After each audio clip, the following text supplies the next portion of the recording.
The Soldier and the Princess. It was a cold night. The stars seemed lost in the cloud that engulfed the whole sky. Johnny, a soldier, was making his rounds through the camp. Everything seemed quiet.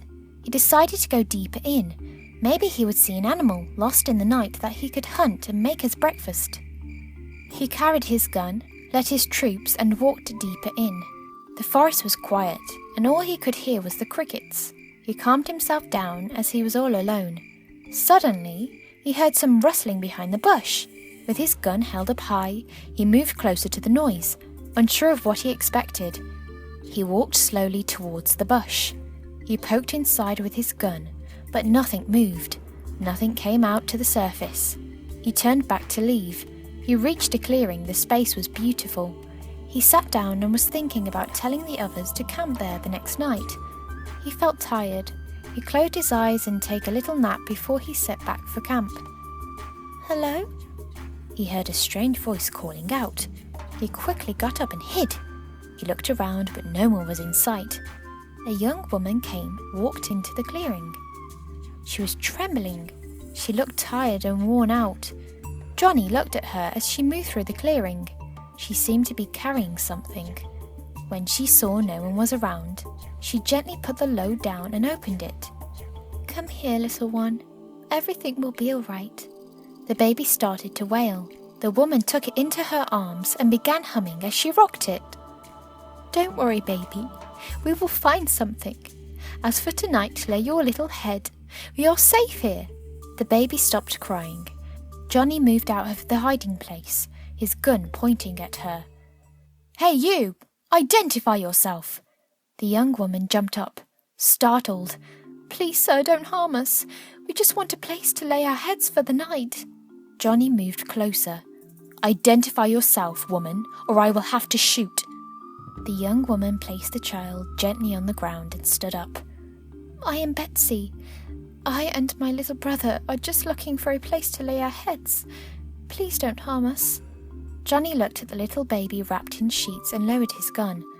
"What are you doing here? This is no place for a young woman and her brother." He moved closer to them. "Get out of here before the others come. It is almost daylight, and we are at war. You don't want to be caught in the middle of the crossfire." Betsy looked at her little brother. "Let him sleep here for a few hours, and we will be off our way as soon as the dawn shines." Johnny agreed to this, although he did not move. He did not know why, but he just said it. "I will stay here with you, to make sure you are out." Johnny looked at the girl. He hadn't seen a female like her apart from the hardy girls in his troop. He sat under a tree and watched them. "Thank you, kind sir. I will be out of your way as soon as my brother wakes up." He sat under the moonlight, the cold eating up their skins. "Why are you out here alone anyway?" Jonathan asked. Betsy looked at him. "We are out on a walk. He got tired and I decided to look for somewhere we could lay our heads." Betsy looked at her little brother as he slept. "We are from a village, not too far from here, but we cannot go back since our sides are fighting. I have seen your troops, and they have killed many of our kind." Someone came calling after Johnny. He quietly got up and looked around. "You have to leave now. You know as well as I do what they will do if they catch you here." Betsy carried her brother and ran. The child started to cry, but Betsy didn't stop. "Thank you, kind sir. And with this war, I hope we never meet again." Johnny turned back to answer her, but she was already gone. The cries of the child had faded away. Johnny scratched his eyes, as if he'd woken up from a bad dream. He stood there and waited. His best friend Jack came to where he was. "Who are you talking to, Johnny? Or have you gone mad?" Johnny looked around the clearing. "I was just thinking out loud. We can move here, can't we? It has space and all. Let's go and talk to the captain. He might agree with you." Johnny looked back one last time and moved on. Betsy had long gone from the ground. Betsy carried her brother home. She found her parents worried about her.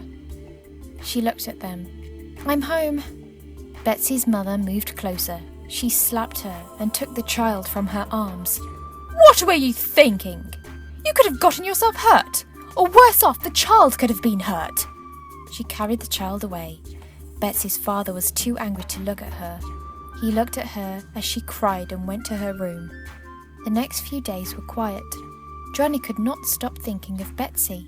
He wanted to see her again, but he didn't know how to get in touch with her.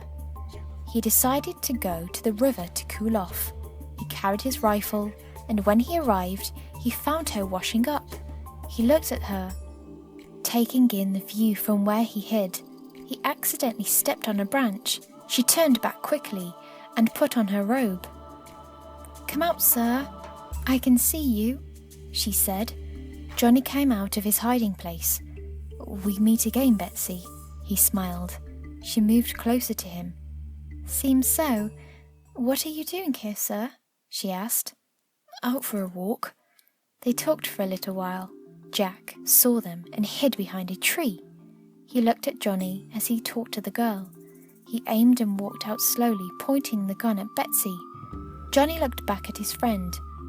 "Run, Betsy! Run as fast as you can!" Betsy didn't think twice. She took all and ran into the forest. Jack shot but missed her.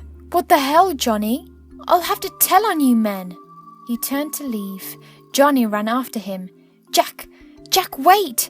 It's not what you think!" Hi, my name is Natalie Lawton. I'm so happy you're listening to this story with me. If you like this story, please click the like button below. Please subscribe to our channel if you'd like to watch our new video coming next. You may also find us anytime at our website, www.jonathanjeremy.com. See you.